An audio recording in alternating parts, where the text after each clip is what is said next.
Cette vidéo a pour but de vous présenter le matériel que j'ai à disposition pour effectuer les différentes démonstrations qui auront lieu durant cette formation. J'ai à disposition un lab principal qui va me permettre de faire la majorité des démonstrations, mais j'ai aussi des labs spécifiques, notamment pour les conteneurs, pour le Rolling Cluster Upgrade qui permet de mettre à jour un cluster de 2012 R2 vers 2016, pour le Storage Space Direct, donc pour les nouveautés liées au stockage de Windows Server 2016, et pour le Storage Replica qui nous permet de répliquer des données entre deux volumes. Le lab principal est composé de deux nœuds Hyper-V, donc deux nœuds physiques, sur lesquels j'ai un réseau 1 giga pour les machines virtuelles et pour le management, et deux réseaux 10 gigas pour les réplications du stockage. Donc j'ai deux nœuds déployés en Windows Server 2016 et je suis en cluster hyperconvergé. Vous aurez plus d'infos sur les clusters hyperconvergés durant cette formation, notamment durant les vidéos de Storage Space Direct.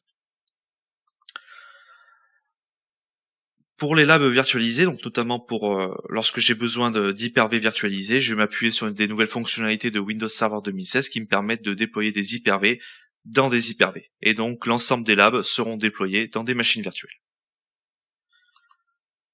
Pour le lab conteneur, vous aurez besoin d'une machine virtuelle, peu importe l'hyperviseur, vous pouvez très bien le faire tourner sur du VMware ou sur de l'Hyper-V, mais vous aurez aussi besoin d'un accès Internet sur cette machine virtuelle puisque nous avons besoin de sources qui sont disponibles via Internet.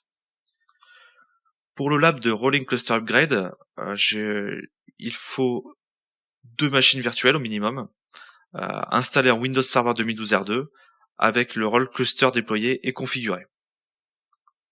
Pour le lab Storage Space Direct, il faudra trois machines virtuelles, installées en Windows Server 2016 Data Center, avec les rôles suivants, le Failover Clustering, le Storage Replica, et 4 disques virtuels additionnels par machine virtuelle pour stocker les données pour vous présenter le fonctionnement de Storage Space Direct.